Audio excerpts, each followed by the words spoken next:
পুরা সিলেটও ডর দেখা নিয়ে আরম্ভ করছে ডেঙ্গু বেমারে। সিলেট টাউনও আর জেলার নানান জায়গাত পাওয়া গেছে এডিস মশার গুড়া। দিন দিন বাড়ে ডেঙ্গু বেমারিও। বছরের ফয়লা থাকি এখন পর্যন্ত সিলেটও প্রায় 100 লাখান মানুষ ডেঙ্গু বেমারও ফরিয়া হাসপাতালও ডাক্তারি করাইছে। ওখানো হাসপাতালও আসন কয়েকজন। এর বাদেও বালা খবর রইল এখন পর্যন্ত ডেঙ্গু বেমারে সিলেটও কেউরোর জান নিতে পারছে না। হাসপাতালও যারা ভর্তি আসেন তারার অবস্থা বালাওয়ার ফতে আছে করে কইছেন ডাক্তার হলে। সিলেট সিটি কর্পোরেশন আর জেলার সিভিল সার্জন অফিস থেকে খবর লইয়া জানা গেছে সিলেট মহানগর আর জেলার মাঝে বছরের ফয়লা থাকি এখন পর্যন্ত 92 জন ডেঙ্গু বেমারি পাওয়া গেছে কয়দিন থাকি বেমারির সংখ্যা এখন কিছুটা বাড়ছে।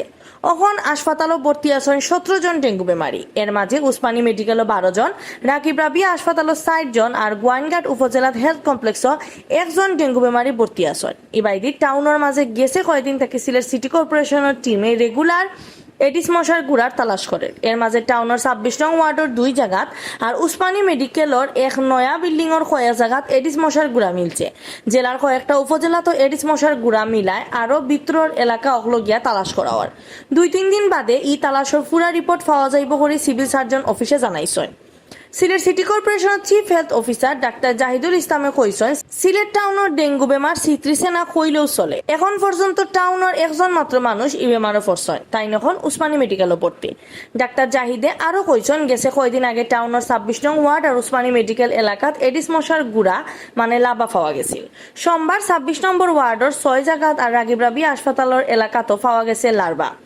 সিলেটও খুব বেশি মেঘর এর লাগি নানান জায়গাত পানি জমিয়ে এডিস মশার বংশ বাড়ে। এর বাদেও সিলেট সিটি কর্পোরেশনের টিমে ইটা গুড়া পাওয়া মাত্র নষ্ট করি দেয়। মেঘর মাঝেও ইটা তালাশির কাম চলব। জেলা সিভিল সার্জন অফিসের deputy civil surgeon doctor Janmejay Dutta সরকারে কইছেন বছরের ফয়লা থাকি এখন পর্যন্ত সিলেটও 92 জন ডেঙ্গু বেমারি পাওয়া গেছে। এখন হাসপাতালে ভর্তি আছেন 17 জন। তাই আরো কইছেন এখন পর্যন্ত সিলেটও ই বেমারে কেউর জান গেছে না আর যারা যারা হাসপাতালে ভর্তি হয়েছেন তারা শরীরও বালাবার ফতে আছে।